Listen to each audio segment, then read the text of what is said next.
Well, get ready for yet another exciting week on Capitol Hill. House Democrats have a call set for tomorrow to discuss a coordinated response to the Mueller report, delayed due to religious holidays. Speaker Nancy Pelosi vowed that Congress will not be silent as a split among Democrats over impeachment widens. Joining us now, progressive commentator and radio talk show host Rashad Ritchie and nationally syndicated columnist Adriana Cohen, also a Boston Herald radio host. I want to start with this because we just got some more polling in from Reuters, some fresh numbers I want to share with both of you. And in this Reuters Ipsos poll, it finds that those who want the president impeached nearly steady there at 40 percentage points, after the memo going down by 1 percentage points. No, a difference of 7 percentage points. Don't know, it went up by 6 percentage points in terms of should President Trump be impeached. What do you think about this, Rashad, and what it says about the public's appetite on this very topic? And let's put it in the context of the 2020 election, because this is not ranking high on the issues that voters are watching. It is not ranking high as far as voter issues, but it is still important. Now, remember this, Richard. When it comes to impeachment, impeachment is an unpopular political process, but it is a political process. Right now, you do not have public sentiment to impeach the president of the United States. And impeachment does not mean removal. I think people are utilizing this term as if impeachment is the grand all, end all to the presidency of Trump. President Clinton was impeached and not removed. After impeachment, you need a 2/3 majority vote of the U.S. Senate. They ain't got that, nowhere near 2/3 of a majority vote for the U.S. Senate. So while they should continue to investigate and legislate as the Democratic Congress, they got to be very careful not to overplay their hand and go down this rabbit hole of impeachment without having the prerequisite public sentiment to make it successful. Eggshells, if you will, right, Adriana? They have to be careful. The numbers are changing. The don't knows could mean that voters are reconsidering, right, in terms their view on what has happened so far. And congressional members have to raise money and go for a vote, too. This is not just about the presidential election in 18 months. That's right. And Rashad is absolutely right. Impeachment is highly, an issue that voters simply don't like. I mean, if we look what happened with Bill Clinton, Republicans took a shellacking in the election that followed. There was backlash for that impeachment, and Republicans suffered as a result. And so I'm sure that Democrats are weighing the backlash that will follow if they should move forward with impeachment, because let's not forget, the special counsel investigation found, no collusion with Russia and no obstruction of justice. The President of the United States and his campaign were not charged with crimes. And so when you want to impeach a president, you have to find high crimes and misdemeanors. There were no crimes found. So Democrats have no leg to stand on. The Department of Justice doesn't, indict innuendo. They indict crimes, and they found none. So I believe that, impeachment is dead on arrival. It's not going to go well with voters, and there will definitely be political backlash come 2020. Well, most who have reviewed the report so far would not say that obstruction was not found. It was found.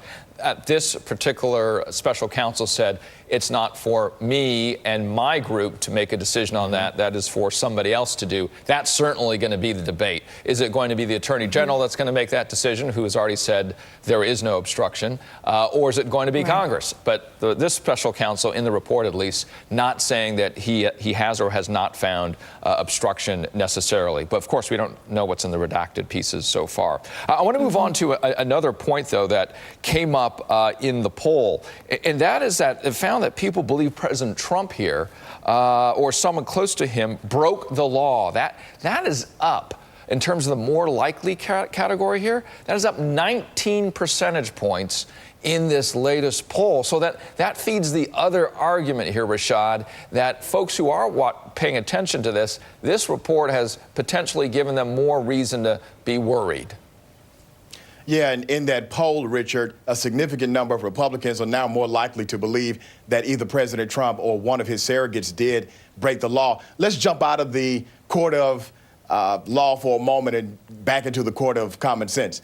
There's an actual U.S. code for obstruction of justice. You don't have to be a legal scholar to understand it. It's U.S. Code 18 subsection 1503. And it says clearly that if you do anything to influence or impede the administration of justice, i.e., an investigation, then you are guilty of obstructing justice. It is clear in the Mueller report that the President of the United States, according to Mueller's own words, utilized his influence, his connections, one-on-one meetings, and also unofficial channels in order to impede or stop the investigation that was going on. So it doesn't take a legal scholar to get that. That is clear, and that's what you're seeing reflected in the polling data. One of the challenges here, now that we've had 3 days with this report so far, Adriana, is that now both sides, both Republicans and Democrats, have an existential question in terms of who they are and what they'll do going forward. I'll read a headline from The Hill that came out this morning. It reads, Senate Republicans tested on Trump support after Mueller. What do Republicans do now? Well, I can tell you that, the voters care about the kitchen table issues, health care and the environment and education and the economy and jobs. And, this is going to be, if Democrats decide to proceed with impeachment proceedings, that's going to be a huge distraction. It's going to, gobble up all the oxygen in the room. And the 20-plus Democrat candidates are not going to get the attention they deserve. It's going to hurt them with, building name recognition and fundraising. They're not going to be able to flesh out their issues versus the other competing candidates. And so it's going to drown out Elizabeth Warren and every single other candidate. So it's really a grave political mistake, because all we're going to be talking about is impeachment for the next year instead of these various 20 candidates. And so they're going to lose ultimately. So, I think it's... You've just laid out the questions I was going to have of Rashad, but for you on the Republican side, what is the question and what will they do on the right? Again, I'm reading that headline from The Hill saying Senate Republicans are tested. Really, all Republicans in the House and the Senate are tested right now. Well, I think the Republicans, apart from, let's say, Mitt Romney, are going to really rally behind the president, because he's been cleared. He's been fully vindicated, fully exonerated. Special Counsel Mueller and his team of prosecutors, they did not like President Trump. They turned over every single stone. It was a very exhaustive, a 22-month investigation. If they could have found any crimes to charge the president with, or his family or his campaign associates, they would have found it and they would have brought charges. The fact that they didn't is because they simply don't have the evidence. And so Democrats are going to have an extremely difficult time trying to persuade the American people that crimes were committed when, the special counsel found no evidence that crimes were committed. And let's also look at the threshold. The threshold for impeachment isn't low crimes, it's high crimes and misdemeanors. And it's just not going to fly with the American people. I think Nancy Pelosi's, initial instincts last month, she said she didn't want to move forward with impeachment. I think her instincts are right.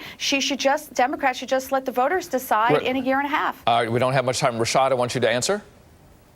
Okay, the president has not been fully exonerated. I don't know where that comes from or where that came from. As a matter of fact, Mueller in the report specifically said, I cannot exonerate the president of the United States. It is clear that obstruction of justice took place. And I don't get the whole notion of stopping the congressional oversight, because the Constitution, Article 1, Section 1, says Congress has the right to oversight and the right to investigate. The same Constitution that gives us our Second Amendment, our First Amendment, and everything else is the Constitution that gives Congress the right to do what they're doing. So if you're going to respect the Constitution, respect all of it.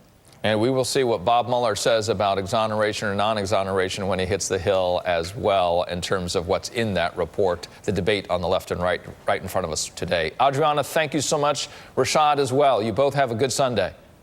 Thank you. You too. Happy Resurrection Day. All righty. Absolutely. Why is Hope Hicks being called the breakout?